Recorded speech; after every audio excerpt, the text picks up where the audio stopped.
Today on the Topping Show, Bud Light tweets and their tweets drop dead like birds. Charles Barkley insults his fans who are boycotting Bud Light. Disney assets are for sale. Norway temporarily banning Facebook and Instagram. The iPhone 15 to have a smaller bezel. Woohoo. ATT and Verizon stock both tank after news of the lead wires comes out. Microsoft releases a new AI tool for businesses. Nissan is the first Japanese company to adopt the Tesla plug. And Taco Bell Tuesday is no longer a trademark. All of that and much more on the Topping Show.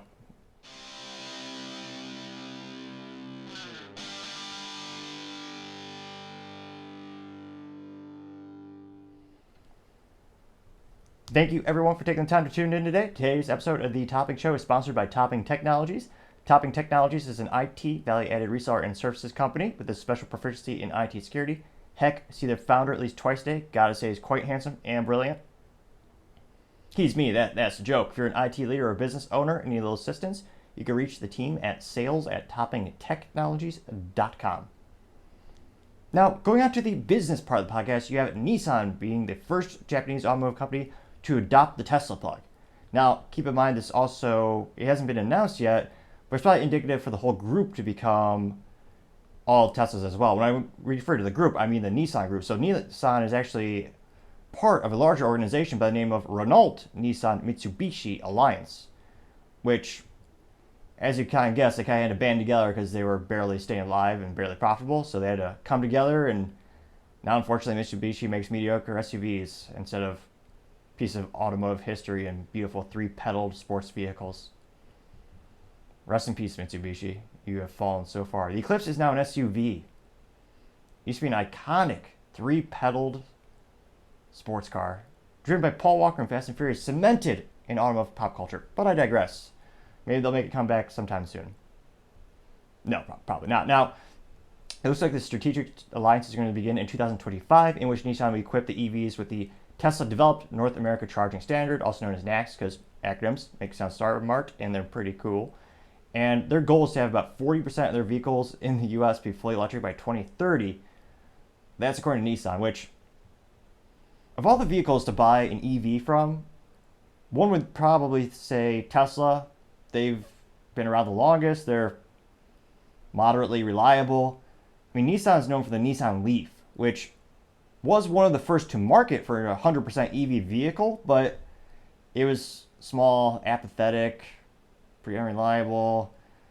So it'll be interesting to see how Nissan tries to convert their brand from having a more of a balance to switching the balance more to EV as the pendulum continues to swing. And it's a good bet in terms of Tesla, they're doing that charging port, since you have about 60% of all fast chargers in the United States, they're Tesla superchargers. This is according to the United States Department of Energy. So it makes sense you choose the one that is the most number of units out there to make it convenient for your clients. And they're among pretty much every automotive company that's adopted the standard. You have Ford, I believe GM also announced it. You also have little Rivian. You also have, I believe it was Mercedes from the German community. They joined on as well. So it's kind of like the domino effect or the ripple effect. There's seeing slowly but surely Tesla's expanding exponentially, and that part of the business is going to flourish as well. Now, other interesting business news, you have Microsoft releasing an AI tool. Now, this is announced at the company's Inspire conference, which, B plus for marketing. I mean, their stock is inspirational. It's grown exponentially. That does inspire many people. Now, they're also going to release pricing around it. And look at my notes here. I apologize. Looks like it's going to cost as low as $30 per month for each Microsoft 365 user. And it'll be the AI technology for them to start utilizing. And it'll be a productivity tool. So it'll be interesting to see how much is that going to translate to marketing. Obviously, this is a huge announcement. And pretty much every business on the planet uses Microsoft in one way or another. Even the largest fashion companies that Top Technologies have the privilege of working with, even if they have whole suites of Apple products to design the products and the fashion, and even if they have Google or G Suite for their OS or a couple of their softwares, some of them even use Chromebooks. Usually you have Microsoft somewhere, even if it's on just a server. So it's pretty much in every business. It'll be interesting to see how companies start to utilize that technology, perhaps as a tool to make their businesses more profitable. Now, this news, of course, caused Microsoft stock to jack up immediately. It jumped up about 7% to a record high of $359.49 per share, which is an astronomical value. Although not too surprising since it's Microsoft. It's one of those things where it's a staple of most businesses. Kind of have to have it. And it'll be interesting to see, does their stock ever go down? Time shall tell, but they've been pretty solid for quite some time. I still remember back when it was at $79 a share. Obviously, hindsight with investing, always 20/20. Now, speaking of investing, you have some bad news for the telecom community. You have AT&T and Verizon, both of their stocks dropping due to some lead wiring. Now, it turned out that both of these companies used lead-covered cables, and it turns out they're starting to contaminate many parts of the United States. So that's going to be pretty bad. Depending on the revenue for the year, it might just be nothing simple, but a class action lawsuit, and they most likely they'll just settle out of court since lawsuits can take years or decades to actually go through, and lawyers are expensive, and usually more often than not, settling gets the victims or the alleged victims in the situation gets some money near immediately. Well, after the lawyers take most of it, but it's a lot faster than having it go out through years of the court system. So if I were to speculate, I would say in this instance, they're probably going to settle for an out of court for an undisclosed amount or some, they always have that nice fluff in there. But it's already hurting their stock precipitously. So it looks like AT&T, their stock hit a 3-decade low when that news hit earlier this week on Monday. It dropped to about $13.53 per share. Now, Verizon, their stock dropped about 10% at the news. So pretty bad. And keep in mind, these companies also have competition up and coming from Elon Musk's, what was this? He has so many companies, it's hard to keep track of which one is relevant at the moment in terms of the conversation. Now, for this one, it would be their Starlink. Now, Starlink, if you look at where AT&T, Verizon, a lot of these companies make their money, traditionally, you have the cable, which that's a dying industry. That's why AT&T, I believe, spun off DirecTV a couple of decades or years ago.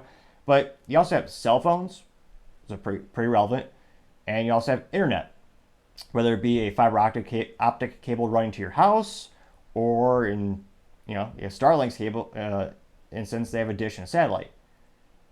So there's a lot less restrictions, and Elon has a lot more creativity in terms of their technological innovations. So you've seen Verizon and AT&T precipitously dropping for years for their stock valuations and their market share, and they really need a CEO to start to turn that trend around. Time shall tell to see what actions they have to take, but the analysts are already freaking out on Wall Street, which makes sense. You have this big potential lawsuit. They're already losing market share continuously, and this actually downgrade comes from Citigroup. Now, Citigroup, their warnings came after also JP Morgan also downgraded AT&T from an overweight to neutral, which I'm surprised they use that term, overweight. That's pejorative. I mean, it sounds bad because it's overweight, but now it's neutral, which means do nothing. So don't sell the stock or buy the stock. C- for marketing, because overweight, depending on who you ask, is good or bad, or depending on who you listen to. So C- actually for marketing from these analyst companies. It's really nice just to have buy, sell, neutral. Again, some might say I'm a marketing genius for coming up with that, but their words and pontifications are perhaps much more eloquent and interesting for the common folk. Now, AT&T cited that they believe it shouldn't be too bad, but they're also pretty darn concerned of this exposure that they have on this lead issue. And just the word lead gets a lot of Americans freaking out because obviously it has a lot of negative health connotations.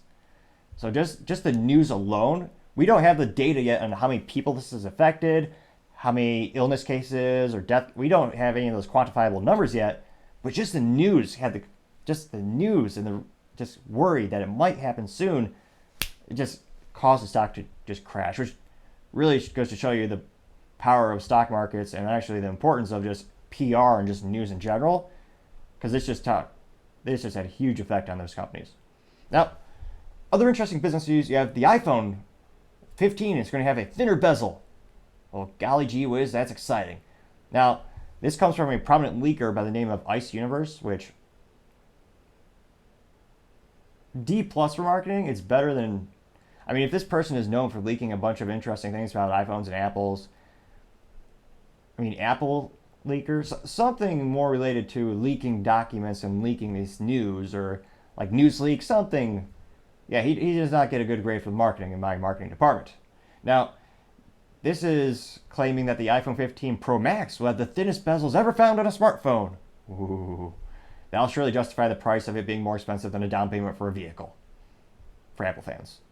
Now, it looks like ICE Universe shared an image of which they identified the glass displays of a third-party screen protector for the iPhone 15 lineup. And logically speaking, it makes sense that this data is already out there since Apple is, of course, one of the largest providers when it comes to telephones and cell phones specifically. But when you're making these devices, you have to let the ecosystem know, since all the accessories that people slap on and upgrade the phones, they have to know ahead of time because they have to have the tooling in place, they have to start making the product. So ideally, when the phone actually hits market physically, you can buy all those little widgets and accessories, and Apple gets their licensing fee, and everyone makes money, presumably.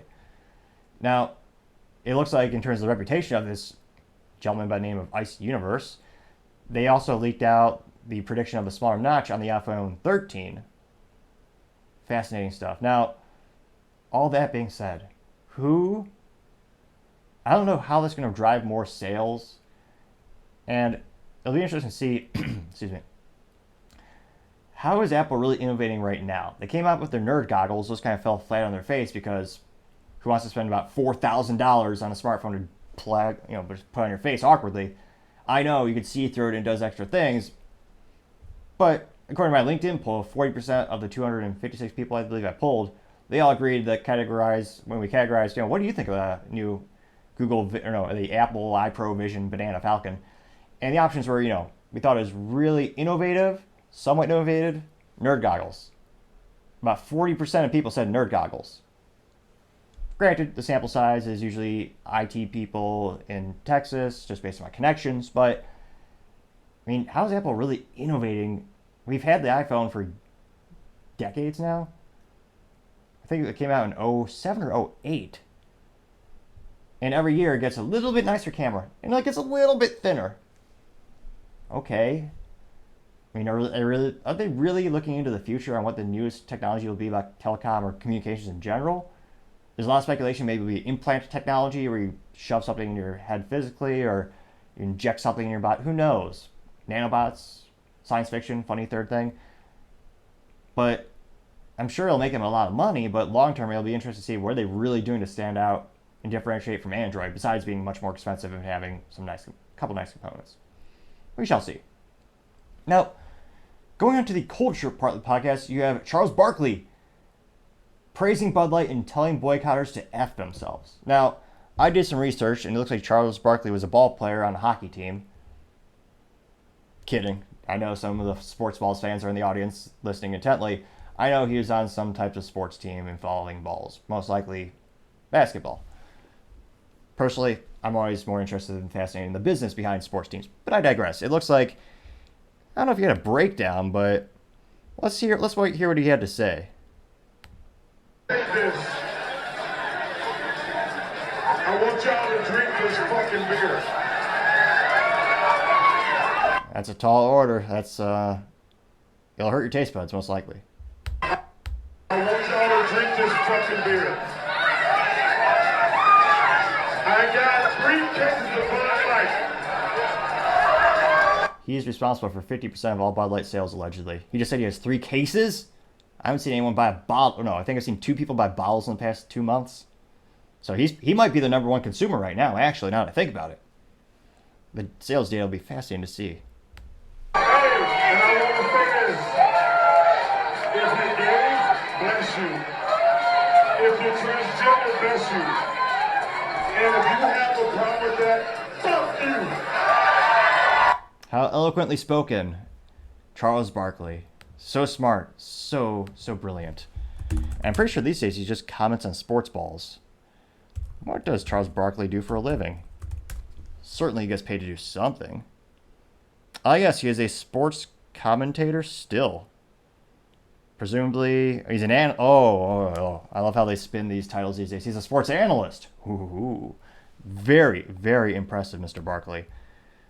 And again, it's one of those things where I think ESPN was pretty much the number 1 station to fall. And he actually he said it even worse. So another quote that came from him was, quote, "Let me tell you something, all you rednecks," which I should censor that since that's a pejorative term for some people. So I'll rewind. Quote, "Hey, that's not proper grammar. I'm sorry, that bugged me. Lemmy, Lemme. Okay, I'll rewind one more time. I promise we're going to get through this quote as much as it grammatically hurts us. Now, quote, "Hey, let me tell you something. All you rednecks or assholes who don't want to drink Bud Light. Fuck y'all. Hey, y'all can't cancel me," unquote. Well, presumably there are enough people that will watch any sports balls and analysts, so he won't be canceled. He's also, by now, I'm sure he's a millionaire. So I don't know how much of an effect cancel culture would have on him at the moment. Given the ties and the winds of media, I'm certain his job is secure. Most people who detest sports and politics being mixed together have long since stopped watching ESPN and other major commenting shows. And again, I always think you comment on sports balls being thrown. It used to be called a pigskin until they stopped making it because it offended the pig community.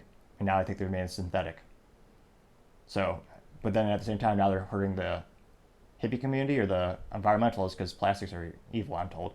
But nevertheless, why should we care about a sports balls analyst on this issue? He also misconstrues the point. When I'm talking about the Bud Light boycott, most people when I talk to it, it's not about the. There's very few people who have a controversy around the instance where Bud Light is sponsoring LGBTQ plus I forget the acronym community. They've been doing that for 10 years. More than that. I believe the CEO probably said it was since 93. So about 30 years, Bud Light has sponsored gay pride parades and everything. The difference is, and I have to explain this for a 20th time, I apologize if you're a newcomer, you'll appreciate it more, perhaps as data. But when I talked to a lot of people about the Bud Light boycott, their concern was the trans activist that Bud Light hired for their campaign, Dylan Mulvaney. The average audience member of that individual on the TikTok platform is a child. It's about 15 years old, if you look at the average audience or user of the TikTok app. And again, you can't sell alcohol to children in the United States. Probably can in France, but in the United States, that's against federal law. Or state law. Technically state law, because the states get their highway funding funds. It's a long, fascinating story of why every state chose age 21 to be the limit. Had to do with highway funding, fascinatingly enough, and I believe Wisconsin was the last one to acquiesce to change from 18 to 21, even though you could join the Army at age 18. But I digress. It's one of those issues where, like last year, no one cared. Bud Light sponsored a lot of the same parades. The issue that I saw this year was that specific spokesperson that they chose, or spokesman that they chose, as well as these parades are now having men naked in front of children. I don't know anyone who would consider that an appropriate scenario or an appropriate audience or situation. That's the word I was looking for. And most people would rightfully see that as morally vacuous, disgusting, evil to have naked adults in front of children. That's what, when I see the comments on Twitter and all these social media sites, that's the big thing people are concerned about when it comes to these specific boycott and why they're upset with these brands now versus before. And some people say those parades have gotten a lot out of hand. They even have sexual, they perform explicit sexual acts in the public with their privates, which used to be called privates for a reason. It'll be interesting to see, do people get behind and boycott Charles Barkley? Or does his fan base stay about the same since most people, maybe they stopped watching years ago? We shall see. Time, as I always say, shall tell. Now, other interesting culture news, you have Bud Light versus Twitter, and their birds keep dying. It's fascinating and entertaining to watch, and even more fascinating to see the actual hidden comments that Bud Light doesn't want you to see. Hint, it's a lot of, mostly the meme of Alyssa Heiderchild, who will forever be known as the most brilliant marketing. She prominently said on LinkedIn, the first female marketing lead at Anheuser-Busch. She will never be forgotten, I promise you that. She was the mastermind who hired Dylan Mulvaney to be their spokesperson, and they have her standing above the grave with the little meme where it's her face plastered at the guys with the peace sign above the grave, and the grave says, Anheuser-Busch, their establishment date to this year. Now, this recent tweet that they had, they actually tweeted something and it turned out to be trash in many instances. Now, they're continuing to push against that big wave of everyone pushing back against them on Twitter. They went about, I believe, over a month and a half of silence, which is basically an eternity on social media. And their latest tweet was a guy holding a bottle of Bud Light, not drinking it, of course, which is somewhat funny, but also I did a little research. In terms of industry trends, it's kind of it's a non-spoken agreement between the alcohol beverage companies to pretty much gain favor with the government. There's no law that says you can't consume beer in a commercial, but they're worried about further regulation, and they don't want to be screwed over like the tobacco community has, when nowadays it's illegal for tobacco companies to actually advertise on TV in any way. That's why you've never seen a commercial, depending on your age group. So they're worried they don't want any extra additional regulation, so they're self-regulating to some extent, and that's one of the things they do. Now, this has a gentleman holding a bottle of Bud Light, and it had 246,000 views and 987 likes. And at this point, I almost wonder if they're paying for likes, which is apparently something you can do if you're sad or desperate. You can actually pay people to like your post. Now, actually, reminds me, if you're watching, do us a favor and go ahead and click that like button, because it does help the channel out, and the comments also greatly help the channel out, and we appreciate the feedback. Now, of the 246,000 people who viewed it, they got 987 likes. That equals, and I know, United States math scores are at an all-time low, so we'll do a little math today. That equals 0.4% likes. Almost half, just shy of half a percentage. Which, yes, it is quite pitiful. That is correct. Now, the number one ratioed tweet, so this tweet, of course, someone replied to it and their tweet was more popular, that got 12,100 views. And that tweet was a guy, same picture, this guy holding the beer, but they photoshopped a trash bin behind it, so it looked like he was about to throw it into the trash. There's some beauty in the simplicity of that pun that he made. Now, that particular response got 12,100 views and 632 likes, which, do a little math, that's 5.27% likes. So of everyone who saw the meme, 5.27% liked it, as opposed to the people who saw the original, 0.4% of people liked it. Now, you also had another response that's quite entertaining, which is a parody where they photoshopped the beer out for I'm trying to think of a nice way of saying a sex toy for the back door. Now, that one got 9,606 views, and it got 537 likes. So 5.59% of people who saw it liked it. So it is quite fascinating to see this tweet just immediately ratioed. And you feel like in the comments, an overwhelming 90+% of the comments are all people saying, apologize, we won't forget, your beer tastes terrible. And I saw maybe one person actually respond to the Bud Light tweet in a positive manner. So they're starting to creep up. I don't know if that's a bot or maybe it's someone who works at Anheuser-Busch InBev, but it's fascinating to see there's an overwhelming negativity against Bud Light has not let up. Also, their sales are not gone up either. And we'll see if they can turn it around. Now, other interesting business, you have yet another tweet ratioed in seconds by Bud Light. This company's getting really aggressive pushing out their marketing, almost like their strategy with making beer, just push it out. Quantity? No. Oh, yeah. Quality? No. Quantity, yes, push that out. So they put out a tweet Saturday and Sunday. So the latter tweet, I call it the Bud Light Tweets Trash 2.0. Now, this is a picture in which you have you have two gals. They actually do have shoes on this time, so not hurting their feet on the stone road, which they made that mistake, I believe it was 2 weeks ago. Which, unrealistic, obviously, somewhat hilarious with the Lego memes of them be like, oh, it's worse than Legos. But I digress. This particular one had a white gal and an African-American woman, the one gal was holding a case of Bud Light beer. I don't know why, but she was holding it, and apparently they were walking. Now, the original post in the first 24 hours got 315,000 views and 795 likes. So that equals, again, I know United States math scores at an all-time low, so we'll do a little math together and learn today. That's 0.25% likes. So not even half a percentage, a half of a percentage actually liked that content. I can't help but think they were all Anheuser-Busch employees, since they do have about 35,000 direct employees, or maybe it's part of the 60,000 distributors who work for them. They have a big ecosystem, but it's funny to think not even the people working there are liking it. Because if everyone at the company liked that tweet, they'd have 30,000 plus likes. Even the people working there aren't liking it, presumably. Now, it was immediately, of course, ratioed, thanks to the brilliant Photoshop capabilities of the Twitter universe and the Twitter crowd. Now, the most liked, or one of the best responses was they had the parody of the photo. So they had the same photo, but they photoshopped a trash bin to the right of the gals. So it looks like they were walking over the Bud Light case to the trash bin, which, of course, the trash bin was photoshopped, so there was a plethora of Bud Light cases. Again, I said it once, I said it before, there's a little bit of a brilliance and beauty in simplicity. Got the message across, entertaining and hilarious. Now, that response to the original Bud Light tweet got 53.4 thousand views in the first 24 hours and 2,991 likes. Which, if you're into rifles, easy to remember, that is a 5.56% likes.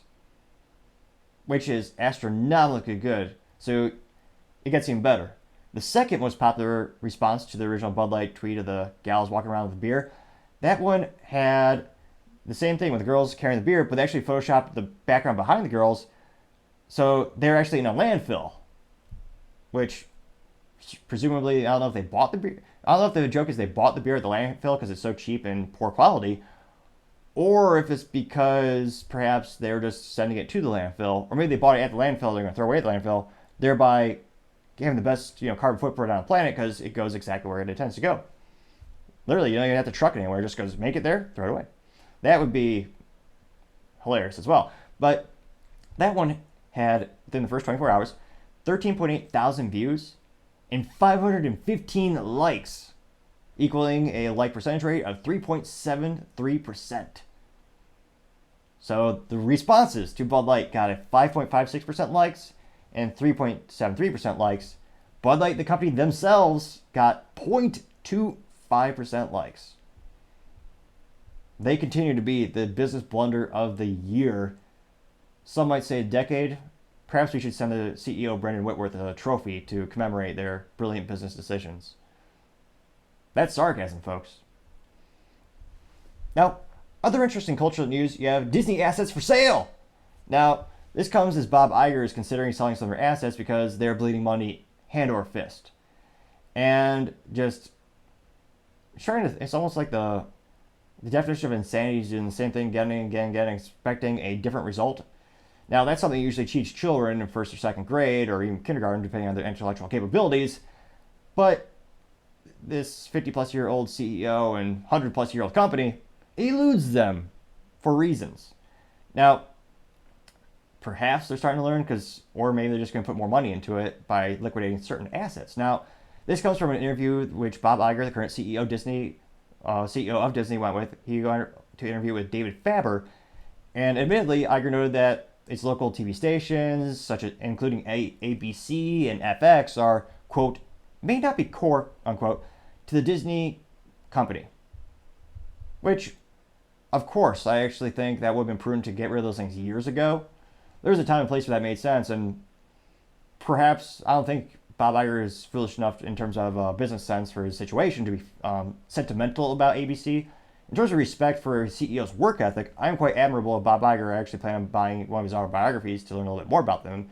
And he did build Disney up. He literally worked his ass off. The American dream, which everyone says is dead, is BS. He started off as a stagehand at ABC. So literally just doing manual labor for a TV station, worked like hell, kept moving up the corporate ladder. Disney eventually, I think they acquired it in the 90s, Disney bought ABC, the news station, and he kept working like hell and became the CEO. And I believe he's the CEO for about 15 years. I mean, it was 95, 2020. And under his tenure, he bought some very valuable assets, including Lucasfilm, which of course is Star Wars, and Star Trek. Kidding, I know it's Star Wars. But it also includes Marvel, and he made a couple other brilliant acquisitions. Now, you could argue if the actual content is worth more than 58 cents, but they've overall made money most of the time. Most of those movies. But buying them was brilliant. The execution and what they made, that's perhaps where the debate is. And also, a lot of people will blame Bob Chapek so Bob Iger bought those great assets. Bob Chapek came in, proceeded to shoot the company in the foot multiple times, and then Bob Iger recently, I believe 6 to 8 months ago, came back to, of course, try to fix this situation. In terms of cable networks being dead, it's just a numbers game at this point. It's one of those things where, similar to home telephones, I think it'll be a two-pronged approach. You're going to have people who are, one, they're cutting the cable, but when people move, and people are getting their first homes, their first houses, or they're moving to a new house, they're not signing up for that because, frankly, the old use case of having it really is no longer valid for most people.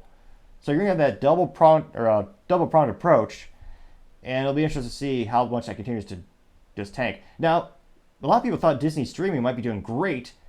However, it seems to be the same story as most, I don't want to say startup, well, I would say it's a startup within the company. They're bleeding money worse than I possibly thought. Now, it looks like Disney streaming services have been losing both money and subscribers. Many people would note perhaps this is because of them getting overly involved in politics, sexualizing children, injecting politics into things that shouldn't be political. There's many reasons why they're decreasing subscriber count. And it looks like Disney Plus lost 4 million subscribers last quarter. That's terrible. 4 million people just said, no thanks, Disney. We see what you're making, we don't agree with it, or we're just trying to save money. There's a reason people are cutting the subscriptions so quickly and in such great numbers. And I question sometimes the financial prudence of most people in the United States, where people do buy frivolous things they don't need. I tend to think the greater reason why more people are dropping it is because of the political reasons and the content they're currently making. You can only rely on your Disney Vault for so many years. They have a vast amount of intellectual property that they've, of course, made through about the past 100 years that they can rely on. But a fair, big reason people sign up for streaming is because the newer stuff and they want to see the big, glamorous movies. Now, it looks like Disney Plus, so the streaming part of the business, they're projecting to have a quarterly loss.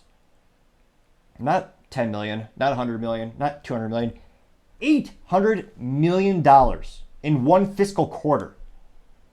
That is a huge loss. And there's even more rumors coming out that Bloomberg, or an interview that Bob Iger did with Bloomberg, this led them to believe that he's actually open to restructuring Disney's TV and streaming services in India also specifically, since that was one of the countries globally where they have one of the biggest losses. Now, you also, of course, have their stock being downgraded because they're doing so bad. Wells Fargo analyst named by Steve Cahill sounds cool. We'll do that. Cahill, he's saying that Disney streaming might be good long term, but he's also specifically noted, how much could they raise in capital from selling the legacy TV channels? He actually analyzed and he believes that they could get about $8 billion if they were to sell off their TV networks. And in terms of TV network success, the only thing I know about FX is they successfully sponsored, or they invested in It's Always Sunny in Philadelphia in terms of they gave them the first season. They're about to be canceled. The president of FX was actually one of Dane DeVito's former, I believe he was the manager of Dane DeVito's media company. And they decided to get Danny DeVito involved. And subsequently, the show exploded. A lot of people fell in love with the show. In terms of what FX has that's actually valuable, that might be the only thing that I know, or I can think of off the top of my head. And if they could, in terms of the future, I think it'd be a really prudent business decision just to sell off the TV channels.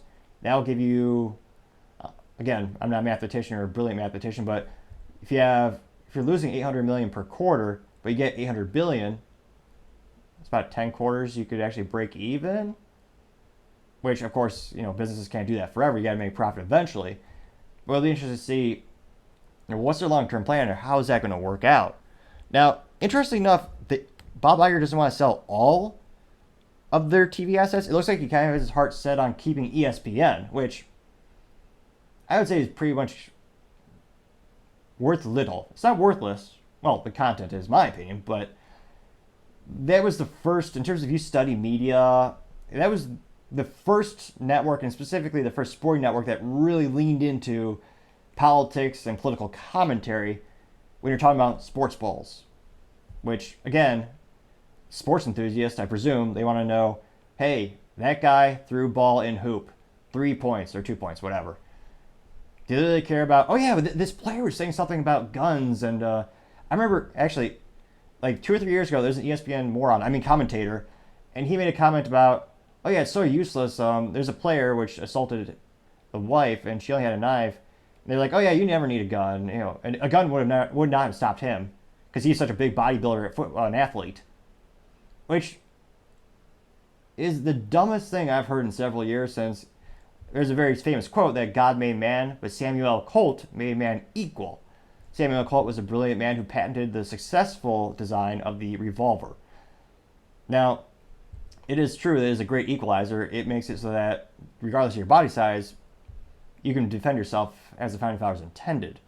So, in terms of level of moronic statements, ESPN has just precipitously increased exponentially throughout time. That's why many people I know cut the cable and they don't want to pay for ESPN anymore because they want to tune in for sports. If they wanted political commentary, they'd go to CNN, C-SPAN, MSNBC. They go to a political show. Presumably, that makes pretty darn good sense. So ESPN made that decision years ago. I don't know why he wants to keep hanging on to it. Maybe it'll be interesting to see how much money that ESPN Plus, or whatever they call their streaming sports balls, will make. But if I look at the trend of people moving away from legacy media or bigger companies to more medium companies, that pendulum seems to keep swinging. So it'd be interesting to see. I don't actually see it working out too well. But that's just my 3 cents. It used to be 2 cents back in the day, but this 40-year hyperinflation, I should charge 4 cents, but 3 cents will suffice because I'm a nice, generous man. What can I say? Now, going over to the political part of the podcast, you have Norway banning Facebook and Instagram, which that might be the first fight everyone's heard about when it comes to Norway, incidentally enough. Now, this is because of the Norwegian Data Protection Authority, which I'm a little disappointed. They have a cool acronym, NDPA, Nebuda. They get an F+ for marketing. It's clearly terrible. They should have done something different. Very few are going to remember that. You already forgot it. I know I have. It's just that forgettable of a name. But I digress. We'll learn that name one more time so we can forget about it in 38 seconds. Now, specifically, that's the Norwegian Data Protection Authority. They ordered the U.S. technology firm Meta, which everyone knows that's the Facebook parent company name. They're trying to rebrand, but they'll always be Facebook to me. Now, they ordered them to stop showing users in Norway personalized ads based on their online activity and estimated locations. The ban kicks in August, according to the order obtained exclusively by Politico, and they claim that it was sent to Facebook back in July 14th. Now, it looks like Facebook's advertising practice involve, quote, processing of very private and sensitive personal data through a highly opaque and intrusive monitoring and profiling operations, unquote, which this is according to Norway's Data Synet agency. DSA? D- for marketing. But yeah, welcome to social media. That's pretty much every social media company these days. For better, or I would argue for worse, that's how they make money. That's why you can go on these apps for free, because they're harvesting your data. That's how they make a profit, which is fascinating to see that some people still don't understand that concept, but we'll see. Sometimes maybe they'll learn. Now, the ban is on so-called behavioral advertising, and the ban is going to be lasting about 3 months. So actually, overall, globally, probably won't hurt their sales, but even just 3 months of that one market's probably millions upon millions, hundreds of millions of dollars. Now, it's going to start from August 4th, and it'll be both Facebook and Instagram. And after that, they claim that they will only be able to show people customized ads, but based only on information given by users in their About section. So if you sign up and say maybe your age, your profession, gender, it'd be one of the things where maybe they advertise you a wrench because you say you're a mechanic. Something in terms of transparency and kind of just logically, that seems pretty fair. That makes a lot of sense. I think when it comes to people's understandings of social media, I think that'd be a lot more palatable. Though at the same time, it'll be interesting to see, but I don't see them change that policy long term. They'll probably just change the laws or try a different approach, because again, that gives you a very small amount of data, and obviously they need to make a profit. I don't know how much data it takes for them to actually make a profit per user. But as I always say, time shall tell. Now, going on to the business blunder of the day, you have Taco Tuesday. That phrase is now unowned. Previously, it was actually trademarked. So this is thanks from a lawsuit from Taco Bell against the company by the name of Taco John. So Taco John is a restaurant chain, and they trademarked that phrase in every U.S. state except New Jersey. And I can't believe this. They said that they will stop defending its exclusive right to use the phrase commercially.